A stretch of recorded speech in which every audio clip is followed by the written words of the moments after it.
by first copying it in this technology.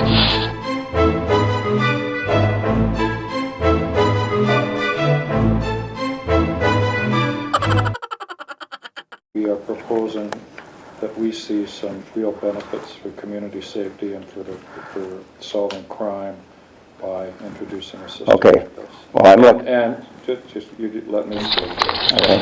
Obviously, you don't, and there's probably nothing that I can say to convince you that to agree with our position on that as police officers, but you will have the opportunity in a public forum, I'm sure, whether it be city council or wherever.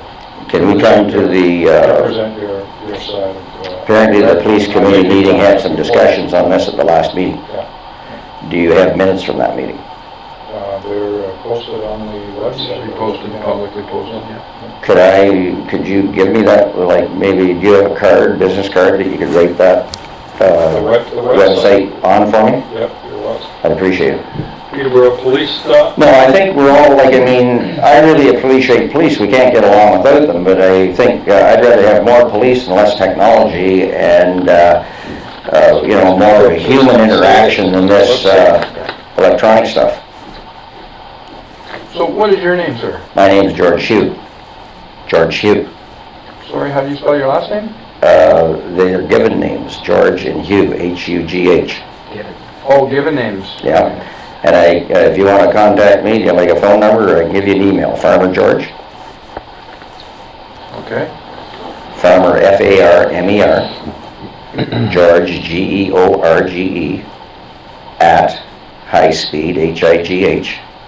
S-P-E-E-D. F as in Frank, X as in X-ray. .net.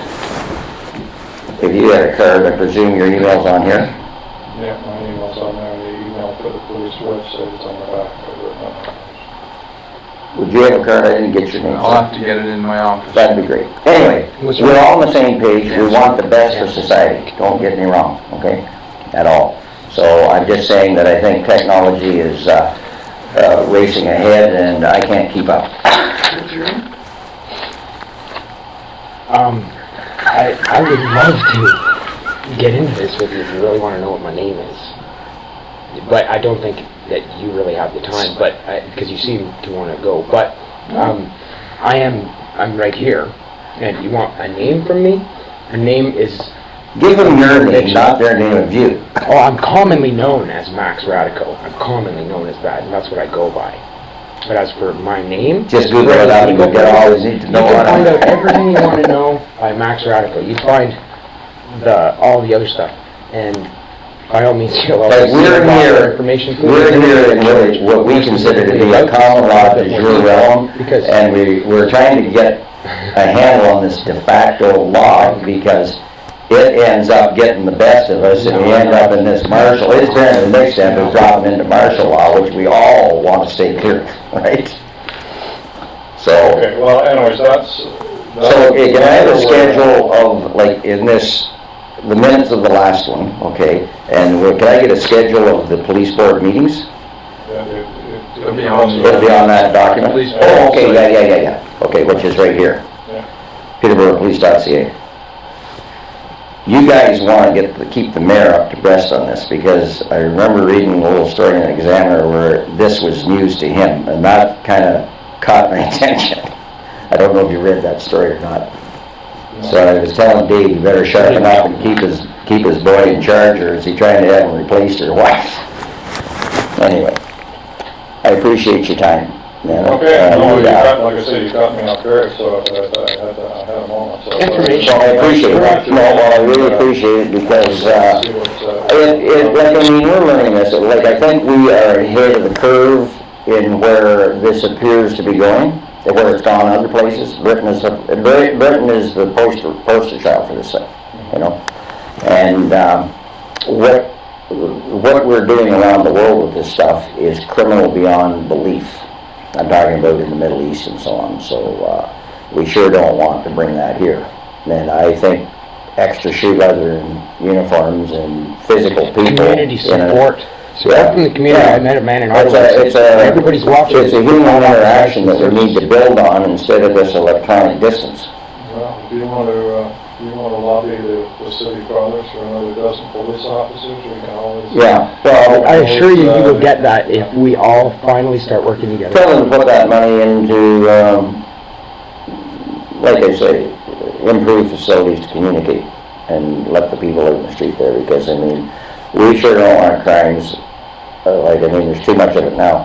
And I personally feel that our legal system, if you want to call it that, has got too soft on crime, and there's a whole lot more going on out there than should be. So just for curiosity's sake, what's your position on surveillance cameras in the Max Mill? Where an 18-year-old... Well, I would, if it's a closed system in a max melt, I have no problem with that. The difference between public and private.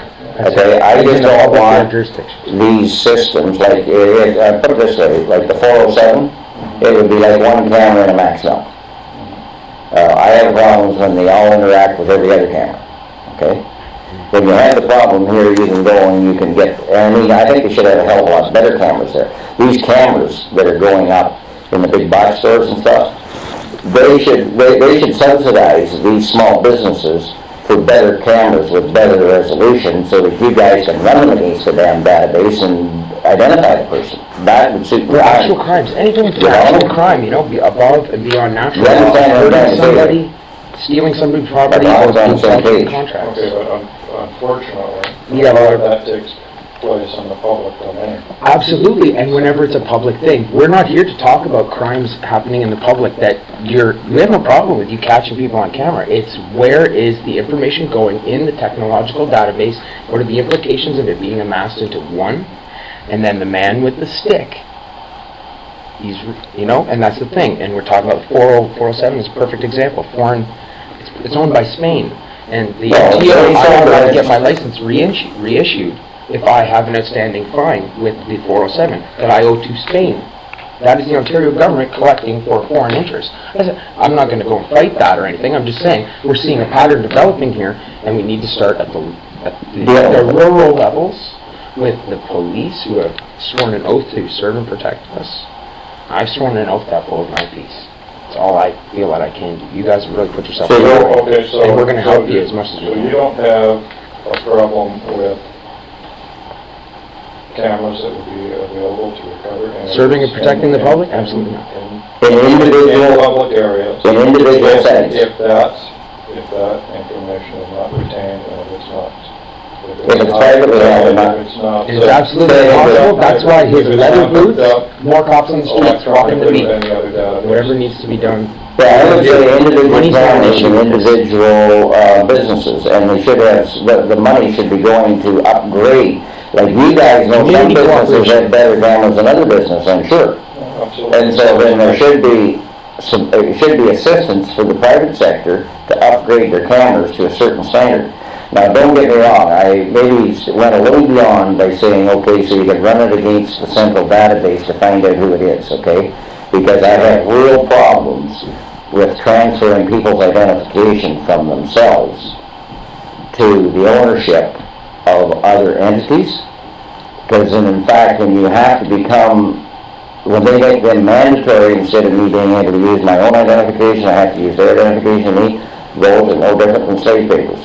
And I mean, everything in our wallet and purses are actually documentation that none of us own. We have this, I think, misperception. I had it for most of my life, okay? Where you end up thinking it's yours and it's actually not, and it's turned the rights that you used to have basically into a privilege at the discretion of the holder, whether it's a debit credit card with a bank, doesn't matter, social insurance number,